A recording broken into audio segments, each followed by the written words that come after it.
Shalom, teman-teman yang dikasih Tuhan. Saat ini saya rindu kembali membagikan renungan firman Tuhan untuk memberkati kita semua, diambil di dalam Yeremia pasal yang ke-23, ayat yang ke-29, berkata demikian.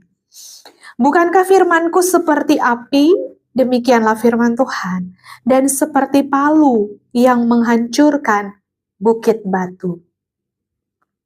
Teman-teman yang dikasih Tuhan, pasti tahu palu. Dikatakan palu yang menghancurkan bukit batu. Jadi firman Tuhan itu seperti palu juga yang bisa meluruskan yang bengkok. Kalau kita mau gunakan paku, tapi pakunya bengkok, otomatis kita harus luruskan paku itu. Baru paku itu dapat digunakan. Sama seperti hidup kita. Jika hidup kita itu bengkok, tidak lurus sesuai dengan firman, pasti firman ini ya akan meluruskan hidup kita supaya hidup kita itu sesuai dengan apa yang Tuhan mau, yang Tuhan inginkan di dalam hidup kita.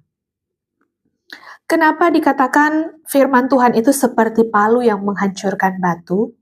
Karena di ayat sebelumnya, di ayat yang ke-17, dikatakan mereka selalu berkata kepada orang-orang yang menista aku, Tuhan berfirman, kamu akan selamat. Dan kepada setiap orang yang mengikuti kedegilan hatinya, mereka berkata, malapetaka tidak akan menimpa kamu. Siapakah mereka ini? Mereka ini adalah nabi-nabi palsu, karena perikopnya berjudul Tuhan melawan nabi-nabi palsu. Nabi-nabi palsu ini bukan di luar gereja. Nabi-nabi palsu ini, kalau kita baca di dalam firman Tuhan, di dalam Yeremia, malah adalah orang-orang di dalam gereja. Orang-orang yang bekerja di bait Allah. Jadi teman-teman bisa membaca sendiri, dan Roh Kudus akan memberi tuntunan untuk dapat mengerti. Jadi kita kalau berpikir nabi palsu itu di luar, tidak. Nabi palsu itu ada di dalam bait Allah.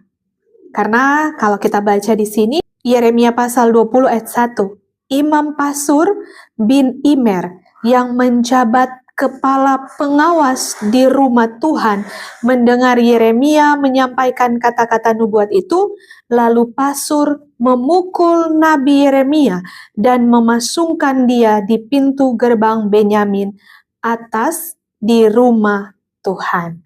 Jadi bisa kita pelajari dari kisah Yeremia ini bahwa Yeremia menghadapi bukan nabi-nabi yang tidak mengenal Tuhan, tapi nabi-nabi, bahkan imam. Di sini dikatakan Imam Pasur yang adalah kepala pengawas di rumah Tuhan. Teman-teman yang kasih Tuhan, apa yang kita bisa pelajari dari firman Tuhan malam hari ini? Tuhan mau bangsa Israel ini bertobat. Tapi ada nabi-nabi palsu yang mengutarakan seakan-akan itu adalah firman Tuhan. Maka dikatakan mereka selalu berkata kepada orang-orang yang menista aku, Tuhan berfirman. Orang-orang yang menista Tuhan, nabi-nabi ini, mereka ini datang dan berkata bahwa kamu akan selamat. Mana mungkin orang yang hidupnya menista Tuhan akan selamat. Orang yang hidupnya menyakiti hati Tuhan, yang terus-menerus hidup di dalam dosa, mengeraskan hati, dan tidak mau berbalik, hidupnya selamat. Jangan pernah berpikir bahwa saat ini kita hidup di zaman kasih karunia, dan kita menyia-nyiakan kasih karunia itu. Kita seperti menyia-nyiakan keselamatan. Bukankah firman Tuhan berkata bahwa kita harus mengerjakan keselamatan kita itu dengan takut dan gentar. Jadi bukan ketika kita menerima keselamatan dan berkata, oh saya sudah selamat, saya buat dosa saja tidak apa-apa, saya akan tetap terus selamat. Tidak seperti itu. Atau ada yang berkata sekali selamat tetap selamat. Tidak. Kita harus mengerjakan keselamatan itu dengan takut dan gentar. Kita harus menjaga hidup kita agar hidup kita berkenan sampai Tuhan datang kembali. Saya tahu untuk hidup di dalam perkenanan itu tidak mudah. Kita pasti harus menyangkal diri kita. Kita harus mematikan keinginan daging kita. Saya tahu secara manusia itu pasti tidak mudah. Tapi kalau kita mempunyai rasa hormat dan takut akan Tuhan. Oleh karena itu saya selalu berkata di dalam perenungan saya, kalau teman-teman sering mendengarnya, kita tidak bisa melawan dosa tanpa kekuatan Tuhan. Tanpa kekuatan Roh Kudus. Kita butuh Roh Kudus untuk bisa memberi kita kuasa untuk hidup melawan segala pencobaan itu.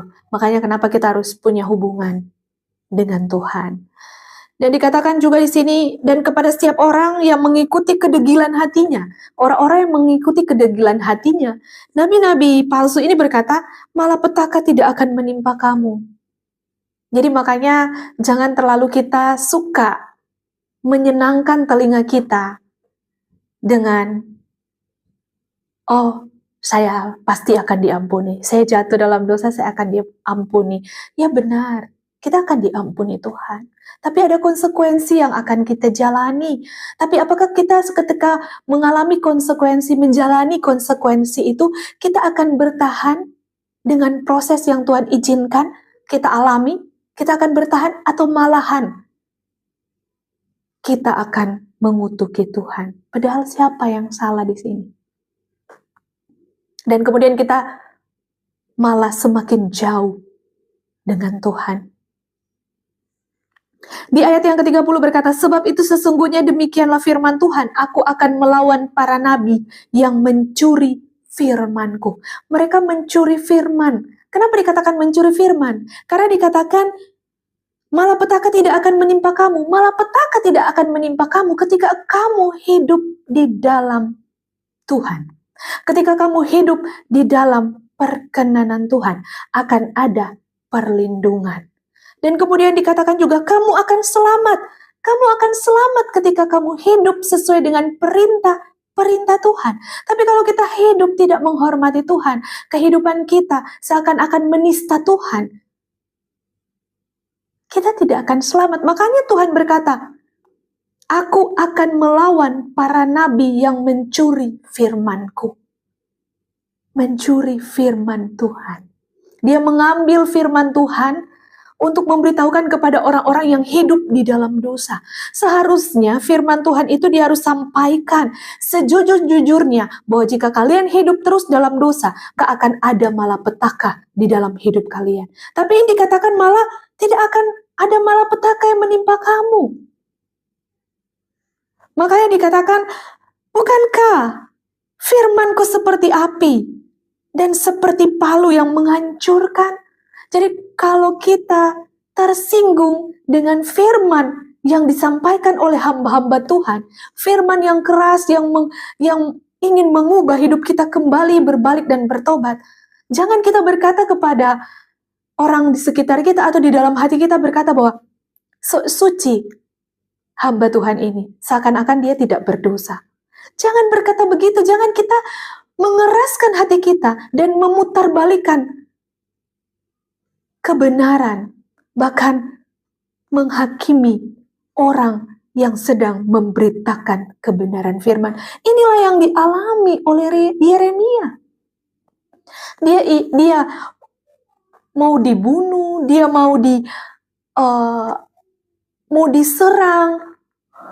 Karena apa? Karena dia melakukan kebenaran. Karena dia apa? Memberitakan firman sesuai apa yang ingin Tuhan sampaikan kepada bangsa Israel. Karena Tuhan mau yang bengkok itu menjadi lurus.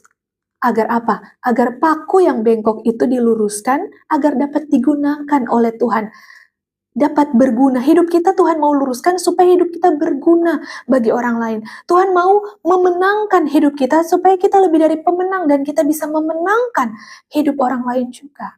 Jadi teman-teman yang dikasihi Tuhan, janganlah mengeraskan hati kita ketika kita mendengar firman yang membuat hati kita tersinggung karena dosa yang kita sembunyikan.